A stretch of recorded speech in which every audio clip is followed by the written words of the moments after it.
A'udzu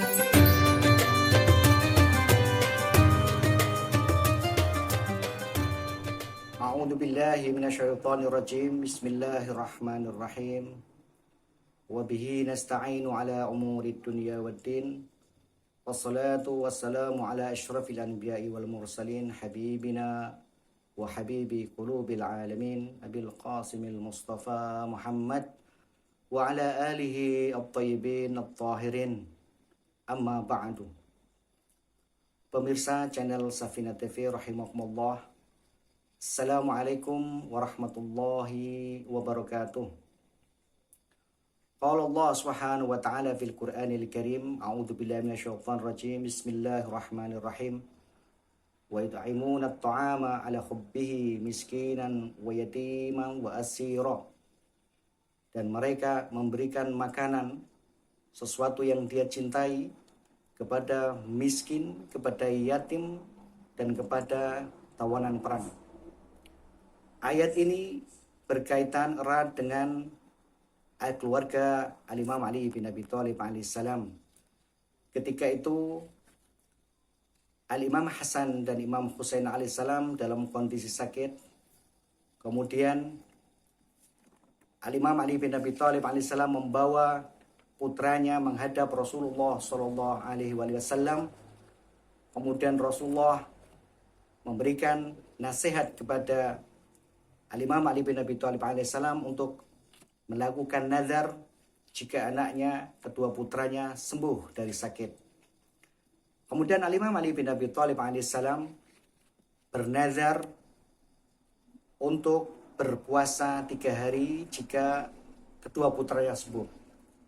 Selang beberapa hari, kedua putranya Imam Hasan dan Imam Husain sembuh dari sakit, maka Al-Imam Ali bin Abi Thalib melaksanakan nazar itu. Sementara di rumah Imam Ali bin Abi Thalib alaihissalam tidak ada sesuatu yang bisa untuk dimasak untuk dijadikan sebagai buka puasa. Karena itu Al-Imam Ali bin Abi Thalib alaihissalam kemudian mendatangi tetangganya untuk meminjam 1 kilo gandum yang dia dapatkan dari seorang Yahudi. Kemudian beliau bawa ke rumah. Oleh Sayyidah Fatimah Zahra alaihissalam, gandum ini kemudian dibagi menjadi 3 bagian. Kemudian ditumbuk, kemudian dijadikan sebagai roti untuk berbuka puasa. Di hari pertama, ketika mereka siap untuk berbuka puasa, tiba-tiba datang seseorang mengetuk pintu mereka. Dia datang, "Assalamualaikum ya ibna Rasulillah." Wahai putra Rasulullah sallallahu alaihi wasallam, saya adalah seorang miskin dalam kondisi lapar. Kami ingin sesuatu. Mudah-mudahan Allah Subhanahu wa taala mengganti engkau dari makanan surga. Kemudian makanan atau roti yang siap dimakan oleh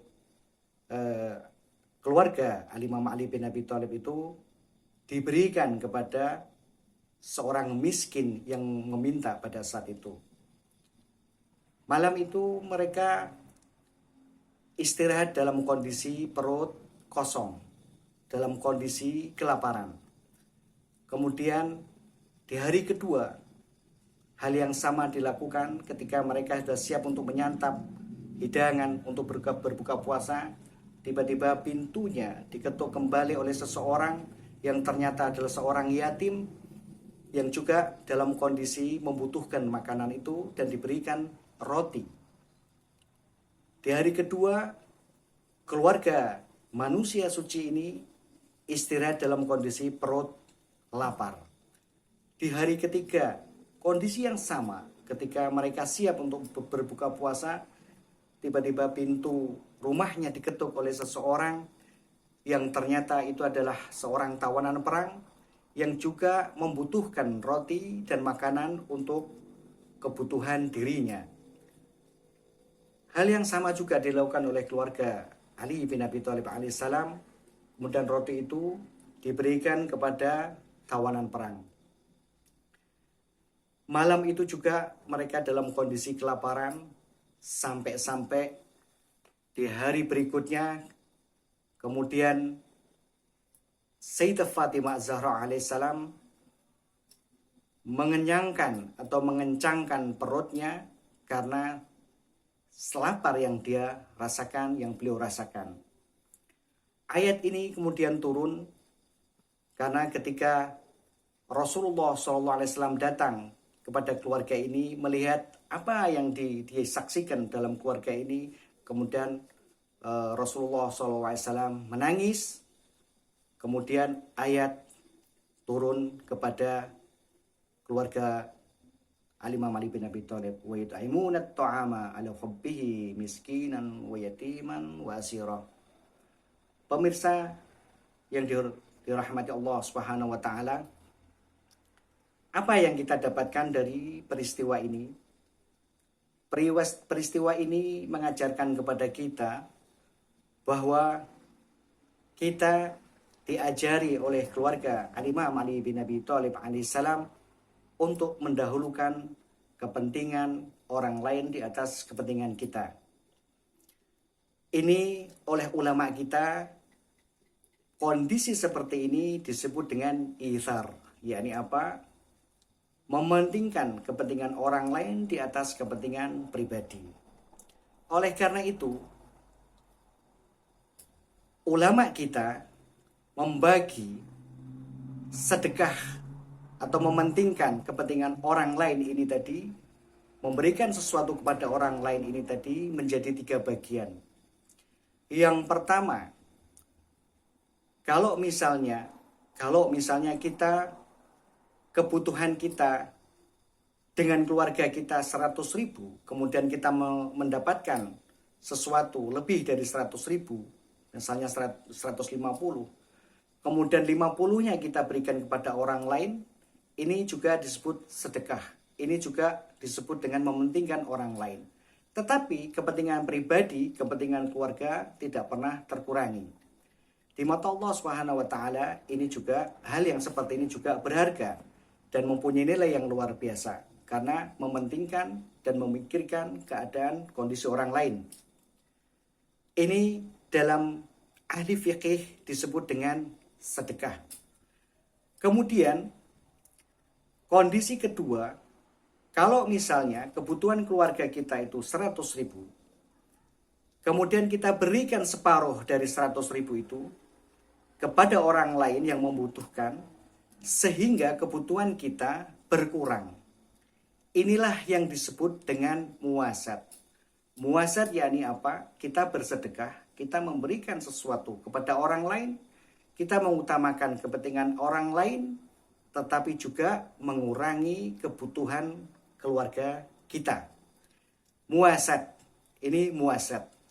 Artinya, penderitaan yang dirasakan oleh orang lain tidak hanya dirasakan oleh orang itu, tapi juga dirasakan oleh kita.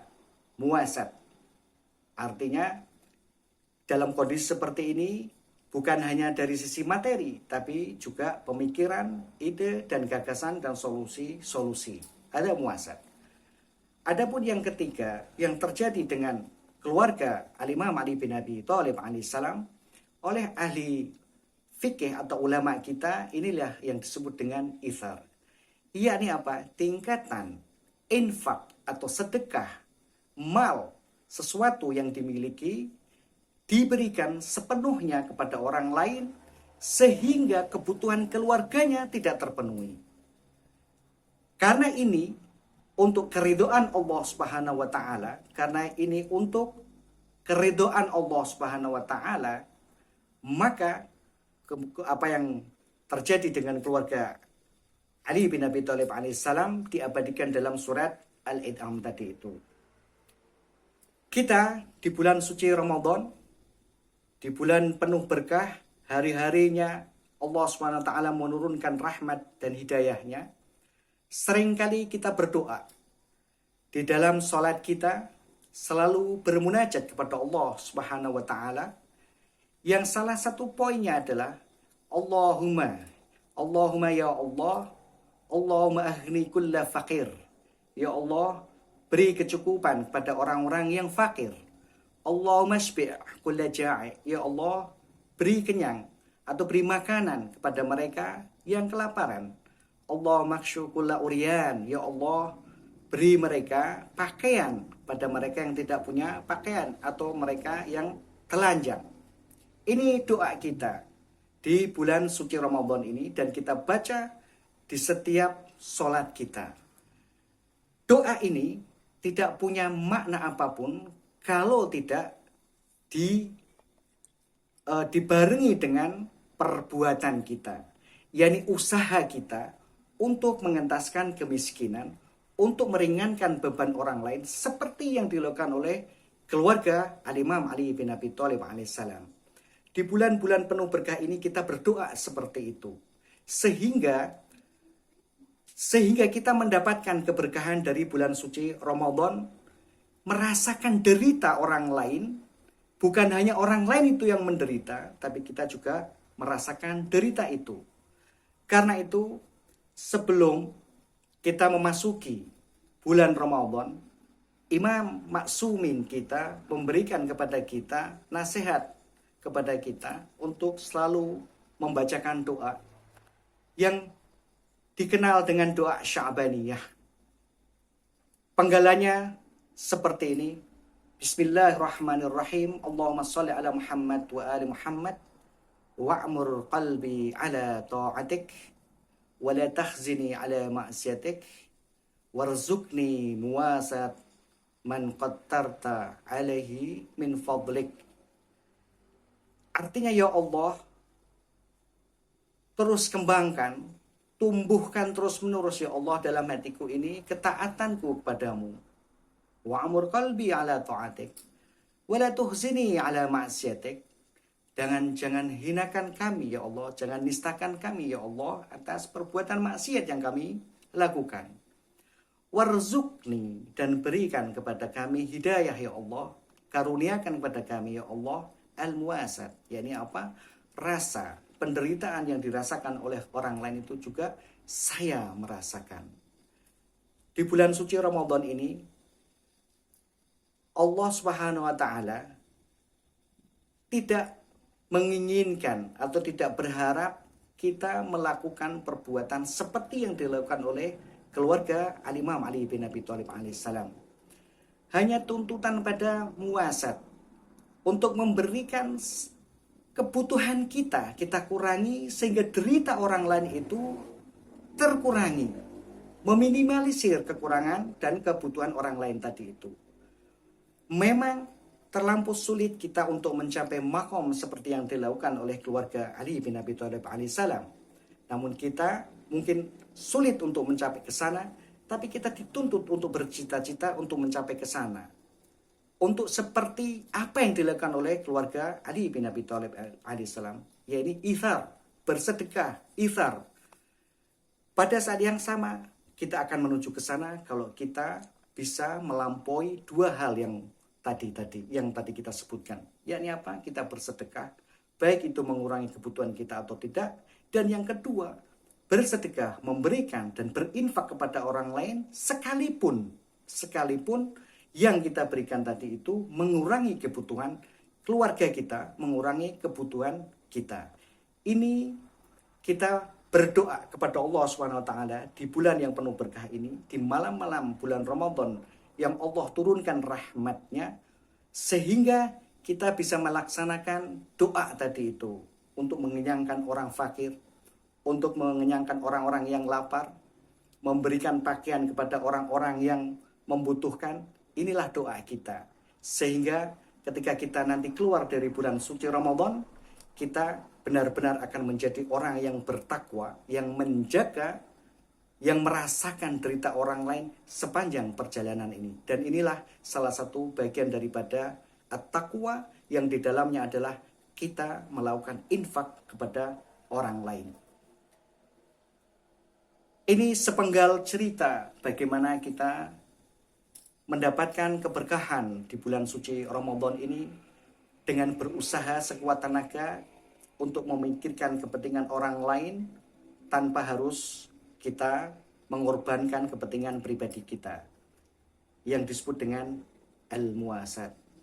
Mungkin ini yang bisa saya sampaikan, dan mudah-mudahan Allah Subhanahu wa taala menerima amal perbuatan kita, walaupun apa yang kita berikan tadi itu sedikit, tapi Allah Subhanahu wa taala tidak pernah melihat sesuatu yang sedikit, tapi nilai keikhlasan kita ketika kita memberikan kepada orang lain.